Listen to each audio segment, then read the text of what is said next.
Bueno, como habíamos quedado, os cuelgo aquí el vídeo sobre lo que vimos en clase del sintagma nominal y de su núcleo, que es el sustantivo. Bueno, si recordáis un poco, lo primero que vimos es el concepto de sintagma nominal, pues considero que es importante tenerlo claro, y así podríamos definirlo básicamente como el conjunto de palabras o la palabra que desempeñan en una unidad mayor una función sintáctica. Los diferentes tipos de sintagmas se van a definir básicamente por su estructura. Así tendremos sintagmas nominales si el núcleo es un nombre, sintagmas adjetivales si el núcleo es un adjetivo, sintagmas adverbiales, sintagmas verbales, etcétera. Pero bien, lo dicho hasta aquí no nos serviría de demasiado si no tenemos claro en qué consiste una función sintáctica. La función sintáctica son los papeles que llevan a cabo las unidades lingüísticas, sintácticas, también podrían ser sintagmáticas si habláramos de funciones sintagmáticas, en el seno de una oración. Así pueden ser sujeto, complemento directo, complemento de régimen, atributo, etcétera, ¿no? Estos papeles vienen determinados por las relaciones que se establecen o que establecen entre sí las diferentes unidades. Bueno, a lo mejor con el ejemplo del triángulo que tenemos aquí lo podemos entender mejor. Imaginemos que este triángulo es una unidad sintáctica y que como unidad o como sintagma tiene una estructura determinada. Pero bien, esta estructura dada puede desempeñar, pese a ser la misma estructura, diferentes funciones dependiendo del contexto lingüístico en el que se encuadre. Incluso puede llegar a formar parte de una unidad mayor que es igual a sí misma. En el caso del sintagma nominal, es una unidad, el sintagma nominal, que desempeña estas funciones en concreto. Puede desempeñar estas funciones sintácticas en concreto: la de sujeto, la de complemento directo, la de complemento indirecto, la de complemento circunstancial, la de atributo, la de complemento predicativo, vocativo o aposición.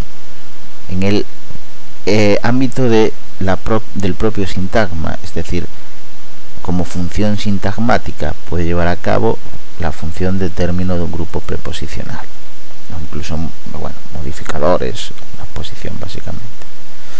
¿Cuál es la estructura del sintagma nominal? Pues cuenta con un núcleo, cuenta con un determinante y cuenta con un modificador. El núcleo puede ser o bien un sustantivo, como veis ahí en estos ejemplos, puede ser también un pronombre, o puede ser un elemento sustantivado.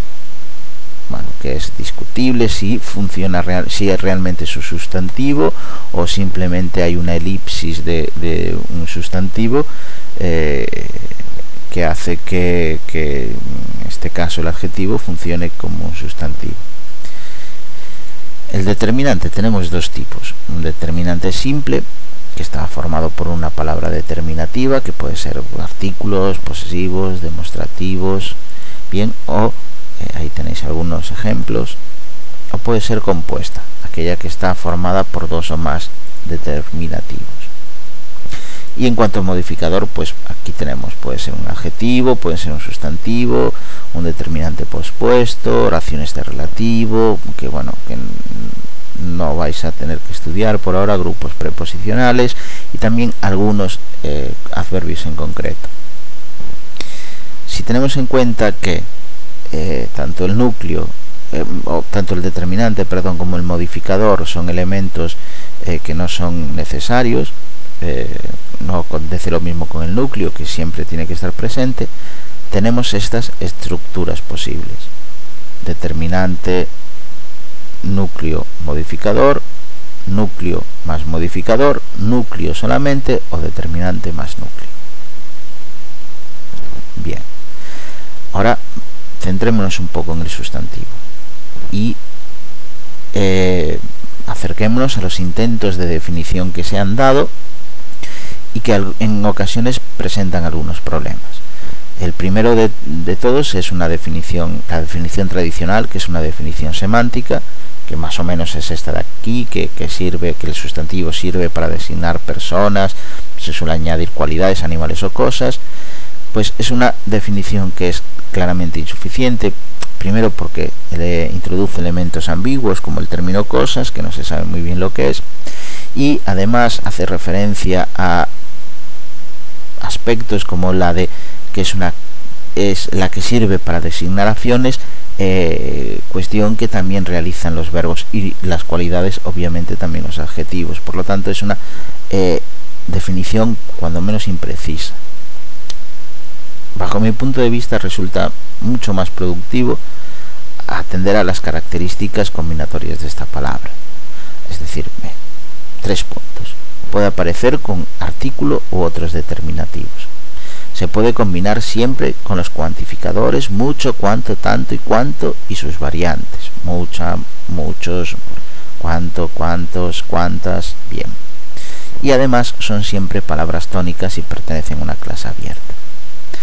Es cierto que, por ejemplo, en vuestro libro se da una definición desde un punto de vista formal, atendiendo a que desde el punto de vista de la morfología flexiva son palabras que varían en género y número, pero esta característica no es exclusiva de los sustantivos, sino que los adjetivos también varían de este modo. Y también hay una descripción funcional, en la que el sustantivo es, como hemos visto, o funciona como núcleo de sintagma nominal, pero también hemos podido ver que existen otros tipos de palabras como el pronombre y también como ciertos elementos sustantivados que también pueden funcionar como núcleo de un sintagma nominal, entonces tampoco es demasiado productivo. Desde el punto de vista de la morfología flexiva, hemos dicho hace un momento que varía en género y varía en número. Es importante que no confundamos nunca el género gramatical con el género biológico, pues entre los dos no hay una relación exacta. En los seres inanimados, por supuesto y lógicamente, pero en los seres animados tampoco es inequívoca esta relación. Hay una clasificación que se hace de los sustantivos en virtud a su género, que es esta que tenemos aquí. Los heterónimos, que son los sustantivos que tienen 2 palabras para designar cada uno de los géneros. Los comunes en cuanto al género, que son aquellos sustantivos que tienen la misma forma para el masculino y para el femenino y que se distinguen tanto por el artículo como por la concordancia con los modificadores. Los epicenos, que son los que tienen un solo género para los 2 sexos, no varía, es la cucaracha, y si queremos distinguir el género biológico tendríamos que hablar de cucaracha macho o hembra.